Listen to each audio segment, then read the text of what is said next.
ഒരാളുടെ ശരികൾ മറ്റൊരാളുടെ വീക്ഷണത്തിൽ തെറ്റുകളാകുന്നു. ശരിയാണ്. അപ്പോൾ ജീവിതത്തിൽ ശരിയേത് തെറ്റേതെന്ന് എങ്ങനെ മനസ്സിലാക്കുവാൻ സാധിക്കും?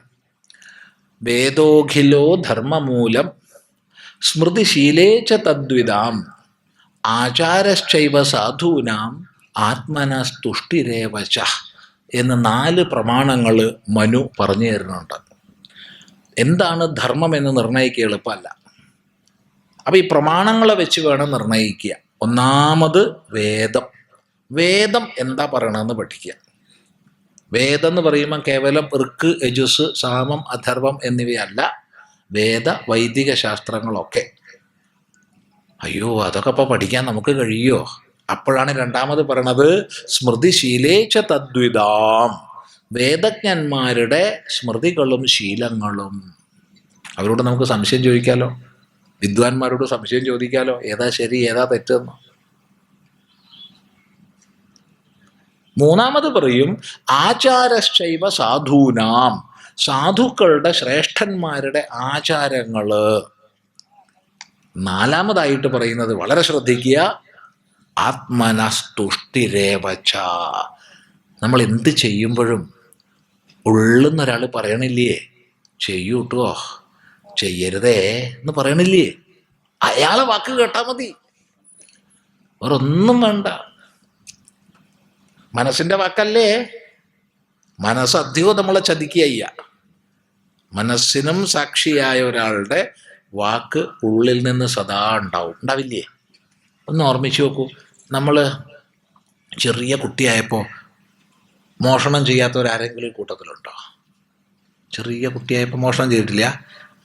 ശർക്കര, പാൽപ്പൊടി, പഞ്ചസാര, തേങ്ങ ഇല്ലേ?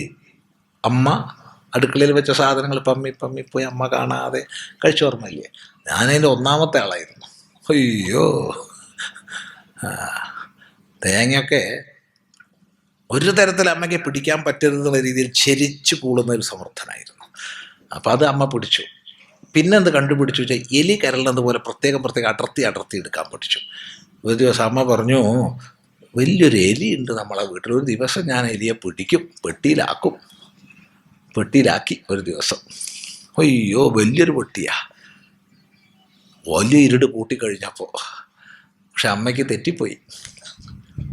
അതിൻ്റെ ഉള്ളിലുള്ള സാധനങ്ങളൊക്കെ തീർത്തു. അത്ര. അപ്പോൾ നമുക്കൊക്കെ അങ്ങനെ, അപ്പോൾ നമ്മളൊക്കെ ചെയ്തിട്ടുണ്ടാവും. ചെയ്തില്ല? ചെയ്യാത്തവരാരെങ്കിലും ഉണ്ടോ? ചെയ്യണം. അതൊക്കെ ചെയ്തിട്ട് വേണം നമ്മൾ വളരുക. അപ്പം അങ്ങനെ വരുമ്പോൾ നമ്മൾ ഉള്ളിൽ നിന്നൊരാൾ പറഞ്ഞിരുന്നില്ലേ പാടില്ല എന്ന് പറഞ്ഞിരുന്നില്ലേ? അയാളുടെ ശബ്ദം കേൾക്കാതെയല്ലേ നമ്മൾ പോയത്? അത് ഓർമ്മിച്ചാൽ മതി.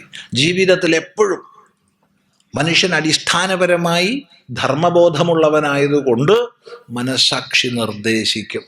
ആ മനസ്സാക്ഷിയുടെ നിർദ്ദേശം പാലിച്ചാൽ മതി. ആത്മനസ്തുഷ്ടിരേവച. 4 പ്രമാണങ്ങളാണ്. വേദോഖിലോ ധർമ്മമൂലം, 2 സ്മൃതിശീലേച്ച തദ്വിതാം, 3 ആചാരശ്ചൈവ സാധൂനാം, 4 ആത്മനസ്തുഷ്ടിരേവച. അപ്പം നമുക്ക് ശരിയും തെറ്റും വേണ്ടതും വേണ്ടാത്തതും ഒക്കെ അറിയും. ഒരു കുഴപ്പമില്ല. എന്നിട്ടും മനസ്സിലാവണില്ലേ? ആരോടെങ്കിലും മുതിർന്നവരോട് അന്വേഷിക്കുക. ആരോട് അന്വേഷിക്കാൻ പാടുള്ളൂ എന്നൊക്കെ നിയമമുണ്ടേ. എല്ലാവരോടും കയറി രഹസ്യങ്ങളൊന്നും പറഞ്ഞേക്കരുതേ. അതിന് വേദം പറയുന്നുണ്ട്, 1 അവർ അലൂക്ഷന്മാരായിരിക്കണം, 2 ധർമ്മകാമന്മാരായിരിക്കണം, യുക്തന്മാരായിരിക്കണം, ആയുക്തന്മാരായിരിക്കണം. 4 ലക്ഷണങ്ങൾ വേദം പറയുന്നുണ്ട്. അങ്ങനെയുള്ള അറിവുള്ളവരോടെ ജീവിത രഹസ്യങ്ങളൊക്കെ തുറന്നു പറയാൻ പാടുള്ളൂ. അല്ലാത്തവരോട് പറഞ്ഞാൽ നമ്മൾ അപകടത്തിൽപ്പെടും. പ്രത്യേകം ഓർമ്മിക്കുക.